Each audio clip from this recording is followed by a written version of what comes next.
మనకి లాభం వస్తుంది కదా అని మనము నమ్మేసాం అనుకోండి, ఒక్కోసారి నష్టపోవాల్సి వస్తుంది.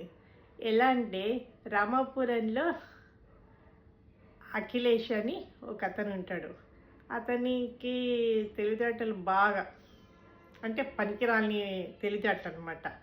ఒకరోజు పార్టీ ఇద్దాం అనుకుంటాడు. అందరికీ విందు ఏర్పాటు చేయాలనుకొని ఇంత చిన్న పెద్ద గిన్నెలు అన్నీ కూడా పక్క వాళ్ళందరినీ తెలిసిన వాళ్ళందరినీ అడిగి తీసుకొస్తాడు. చాలా గిన్నెలు, వాటిలో వివిధ రకాలైన పిండి వంటలు చేసి వాళ్ళందరినీ పిలిచి వడ్డిస్తాడు. తింటాడు, మంచి కడుపునే తింటారు, బ్రహ్మాండంగా ఉన్నాయి అంటారు.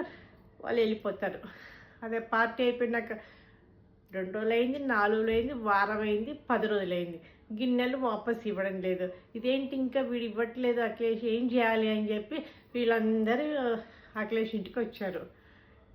వచ్చి మా గిన్నెలు వాపస్ ఇవ్వలేదంటే, ఇక వాటికి పెళ్లి చేశాను మొన్ననే, పిల్లలు కూడా పుట్టాయని చెప్పి ఒక్కొక్కరికి డబల్ త్రిబుల్ గిన్నెలు ఇచ్చేశాడు. ఇచ్చేస్తే వాళ్ళందరూ సంతోషపడతారు. అరే ఒకటి ఇస్తే వాళ్ళకి 2, 3 వచ్చినాయి, 2 వచ్చినాయి అని చెప్పి సంతోషపడి అవన్నీ తీసుకుని వెళ్ళిపోతారు.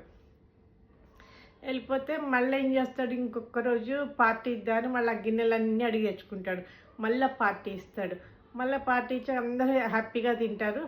మళ్ళీ ఒక 10-15 రోజులు అయిపోతుంది, ఇవ్వడు. మళ్ళీ వీళ్ళందరూ వెళ్ళి అఖిలేష్ మా గిన్నెలు ఇంకా ఇవ్వలేదు అంటే, ఏం చేయమంటారండి, ఆ గిన్నెలన్నీ పాపం చచ్చిపోయాయండి, పడేశాను అంటాడు. గిన్నెలు చచ్చిపోయాడు, గిన్నెలు ఎక్కడ చచ్చిపోతాయా అని అడుగుతారు.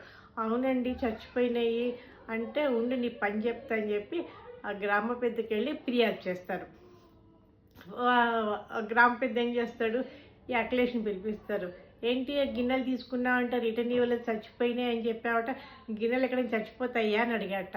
అంటే అఖిలేష్ అన్నట్ట, అదేంటండి అలా అంటారు, అప్పుడు వీళ్ళ దగ్గర తీసుకున్నప్పుడు పెళ్ళిళ్ళు అయినాయి, పిల్లలు పుట్టే ఎగస్ట్రా అయినాయి, చాలా ఎక్కువ అయినాయి అంటే అవన్నీ వీళ్ళకి ఇస్తే డబుల్ త్రిబుల్ తీసుకెళ్ళిపోయారు, అప్పుడు ఏమనలేదు. ఇప్పుడు చచ్చిపోయినాయి అంటే చచ్చిపోతాయా అని అడుగుతారేంటి, అసలు వాటికి పెళ్ళిళ్ళు చేస్తారా, పిల్లలు పుడతారా అని అడిగాడట. అడిగితే వీళ్ళు అవక్క అయిపోయారట. అంటే ఏంటి, మీకు అత్యాశ ఉంది కాబట్టి అది చేశారు అని చెప్పి అన్నాడట. చూడండి, అత్యాశతో పోతే ఉన్న పెద్ద గిన్నెలు చిన్న ఏవి ఇచ్చారు అవి కూడా పోయినాయి. కాబట్టి ఏది కూడా మనము అవతల చెప్పంగానే ఆలోచించచ్చు, కనీసం ఆలోచించాలి. వాళ్ళు చెప్పేది ఎంతవరకు నిజం, దాంట్లో యథార్థం ఉందా లేదా, అప్పుడే మనం నష్టపోము కదండి.